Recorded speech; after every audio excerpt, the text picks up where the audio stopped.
আসসালামু আলাইকুম দর্শক, দেখতে পাচ্ছেন আমার পুকুরটা কিন্তু সম্পূর্ণ নেট দিয়ে ঘেরা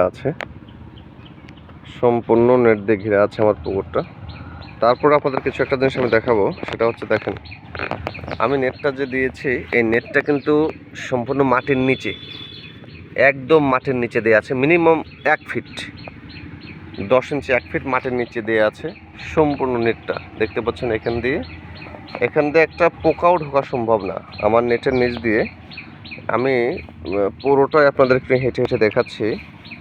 তারপরেও আপনার পুকুরের মাছের ক্ষতি হচ্ছে, কারণটা কি আমি আপনাদের কারণটা একটু দেখাচ্ছি। যে নেট দেওয়ার পরেও কিন্তু শেষ নয়। দেখেন আমি পুরোটাই মাটির নিচ দিয়ে দিয়েছি, সম্পূর্ণটাই। দর্শক, এটা হচ্ছে আমাদের সবরি কলা বলে, সবরি কলার গাছ। এটাতে ফুল আসবে ইনশাল্লাহ। দর্শক, এটা লেবু গাছ দিয়েছিলাম, পরিচর্যা অভাবে হেলে গেছে, একটু পরিচর্যা করবো ইনশাল্লাহ।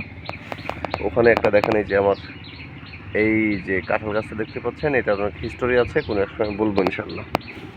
তো দর্শক দেখেন, সম্পূর্ণটাই কিন্তু মাটির নিচে আমার এই নেটটা আছে, সম্পূর্ণটাই মাটির নিচে।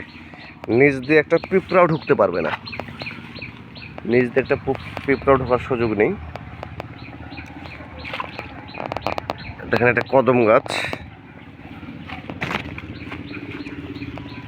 দর্শক দেখেন, পুরোটাই সম্পূর্ণটাই কিন্তু মাটির নিচে আছে, সম্পূর্ণটাই মাটির নিচে আছে। দর্শক দেখেন, আমি দেখাচ্ছি, পুরোটা ঘুরেই দেখাচ্ছি, সম্পূর্ণটাই মাটির নিচে। তারপরেও কোনো না কোনো সমস্যা আছে। দর্শক, এটা হচ্ছে আমার পুকুরের আউটলেট। অতিরিক্ত পানি হলে এখান থেকে বের হয়ে চলে যায়।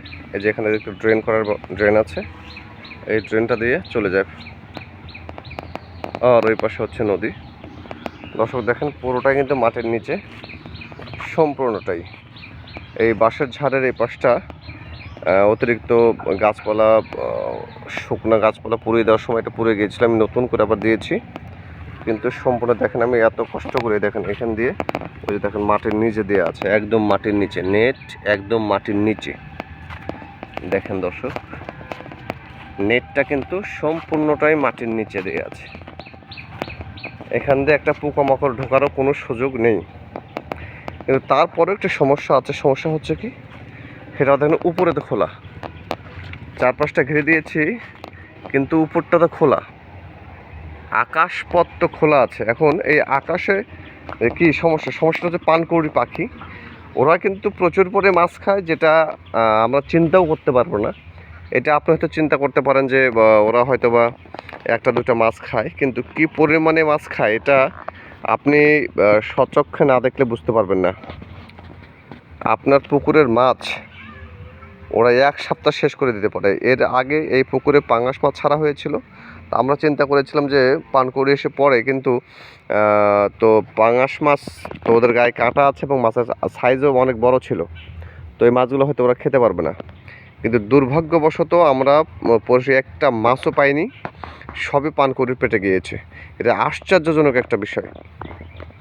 তো দর্শক, আমি দেখে উপরে নেট দেওয়ার চিন্তা করেছি, কিন্তু পুকুরটা এত বড় নেট দেবো, এটা খরচের একটা ব্যাপার আছে। তারপরেও মাছগুলোকে টিকিয়ে রাখতে হলে আমি আরও এখানে মাছ দেব, তো উপরে নেট দিতেই হবে, বিকল্প কোনো রাস্তা আমি দেখছি না এই মুহূর্তে। আর পানকৌড়ি পাখিটা ওটা ধরার একটা ব্যাপার, কিন্তু চিন্তা করছে ওকে যে ধরবো, ওর বাসায় তো বাচ্চা থাকতে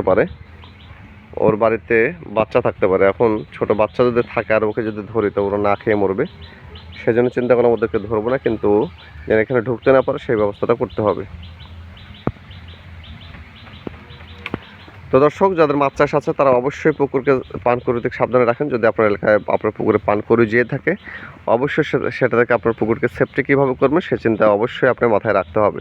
তো দর্শক, পরবর্তী আরেকটি ভিডিও নিয়ে হাজির হব কোনো এক সময়। সে পর্যন্ত ভালো থাকবেন, সুস্থ থাকবেন। আল্লাহ হাফেজ।